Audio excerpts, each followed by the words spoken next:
Back in 1979, I was a freshman in college at Occidental College in California. And I had had a somewhat rocky youth and teenage years. My father wasn't at home. I was growing up partly with my grandparents in high school.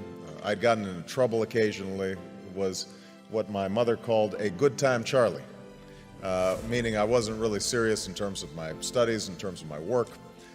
Had some awareness of the world around me, had some sense of injustice and unfairness, but it wasn't finely honed, it wasn't well developed.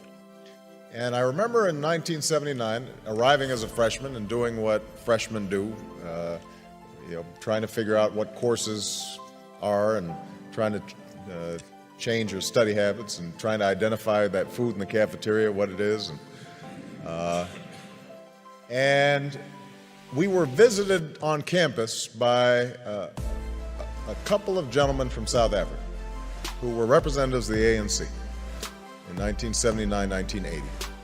And they spoke about their efforts to overcome apartheid.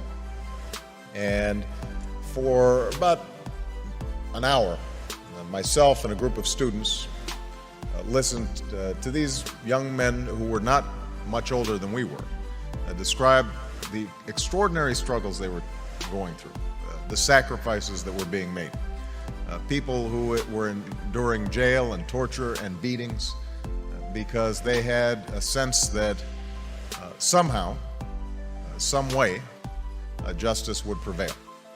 And that brief meeting, I think, in some ways changed my life, because what it told me, first of all, was that ordinary people can do extraordinary things when they're given an opportunity. We sometimes think that our leaders have to have fancy degrees or well-educated or some public office somewhere. These young men had none of those things. But what they possessed was a anger over injustice that they were able to channel in a constructive, positive way. And I thought to myself that they gave me some sense of the direction that my life might go. And so I became active in the anti-apartheid movement on campuses. And I'm not sure we were particularly effective. As I recall, Occidental College continued to refuse to divest despite the various protests that we organized as students. I transferred to Columbia, and there was similar resistance on Columbia's campus. But over time, I like to think that I was part of that mosaic that applied pressure and ultimately helped those in South Africa achieve the extraordinary liberation that I would witness almost 10 years later